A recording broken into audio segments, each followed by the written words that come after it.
Pauvre con. Le droit. Mais dis-toi bien qu'en matière de monnaie, les États ont tous les droits et les particuliers aucun. J'ai deux bonnes nouvelles pour vous. Tout d'abord, une statistique incroyable. Bitcoin a été l'actif le plus performant durant 11 années sur les 14 dernières années. Sur les 14 dernières années passées, 11 fois, Bitcoin a battu tous les records, tous les autres indices. Et la deuxième bonne nouvelle, c'est que, eh bien, non, il n'est pas trop tard.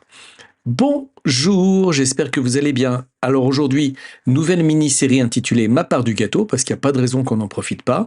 Et à tout seigneur, tout honneur, on commence avec Bitcoin, qui représente, à mon sens, une valeur unique pour les États, les entreprises et les gens comme vous et moi qui vont en détenir. Alors on commence par les États-Unis, qui ont clairement une vision sur l'avenir de Bitcoin et ils ne vont pas en rester là. La Russie, elle aussi, a déjà officiellement annoncé prendre Bitcoin très au sérieux et y voit beaucoup d'avantages.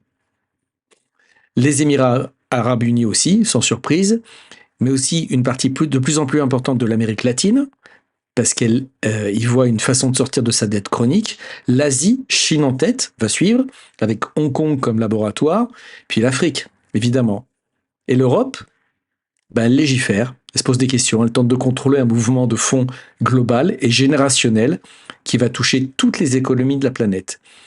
Et j'ai bien dit générationnel parce que ce genre de choses est très rare dans l'histoire. Si vous avez plus de 30 ans, vous avez déjà vécu deux révolutions technologiques exceptionnelles, Internet et le Bitcoin. Donc, à vous de saisir votre opportunité. Est-ce que c'est trop tard? Si vous pensez long terme, parce que le temps, c'est de l'argent, alors non, il n'est pas trop tard. J'ai même envie de vous dire que c'est que le début. Et si ça vous intéresse, vous trouverez mes liens affiliés en description, avec les bonus de bienvenue qui font du bien, les interfaces sont en français et simples d'utilisation. Et si vous voulez quelques arguments, en 1933, suite à la crise de 29, les États-Unis ont fait une grande annonce économique. Qu'est-ce que c'était? Nous, l'État américain, confisquons votre or, l'or des particuliers, pour ne pas dévaluer le dollar. En 1971, les États-Unis ont encore fait une grande annonce économique. Qu'est-ce que c'était? Nous, les États-Unis, nous séparons de l'étalon or pour pouvoir imprimer de la monnaie, à volonté, et inonder le marché de dollars. En 2008, crise des subprimes, les États-Unis ont encore fait une grande annonce économique. Qu'est-ce que c'était? Nous allons renflouer les grandes banques qui se sont mal comportées aux frais des contribuables. Et avec les pandémies de 2019, tous les États du monde ont fait une grande annonce économique. Qu'est-ce que c'était? Nous allons renflouer l'économie, entre parenthèses, en faisant fonctionner la machine à billets. Et on n'a jamais de toute l'histoire imprimé autant de monnaie papier. C'est le fameux « quoi qu'il en coûte », pour paraphraser le président Macron, avec les résultats qu'on connaît aujourd'hui. Franchement, bravo. Et en 2025, si les États-Unis font une grande annonce économique, à votre avis, qu'est-ce que ce sera? En fait, ils vont dire « nous sommes favorables à la technologie et à l'innovation ». Parce que quand on comprend le projet Bitcoin, en fait, quels sont ses principes et son aliment? Égalité des droits, égalité des chances sur un réseau ouvert. Entre le bonhomme qui vit en Inde, ou le bonhomme qui vit au fond de la Colombie, ou le bonhomme qui vit dans le Loir-et-Cher, vous avez exactement les mêmes chances.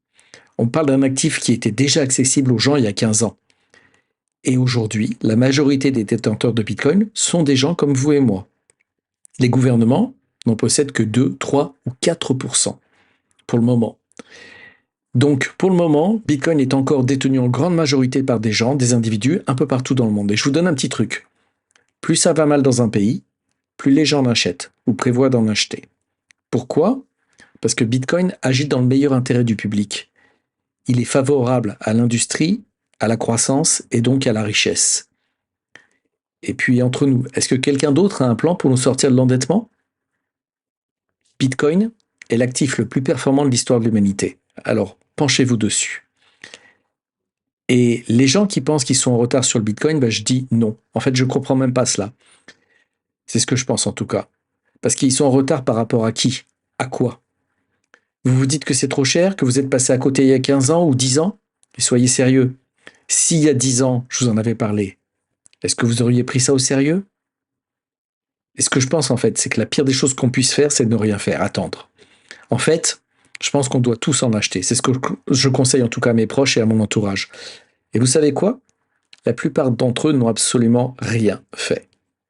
Et on parle de la technologie, de l'innovation à la croissance la plus performante de l'humanité.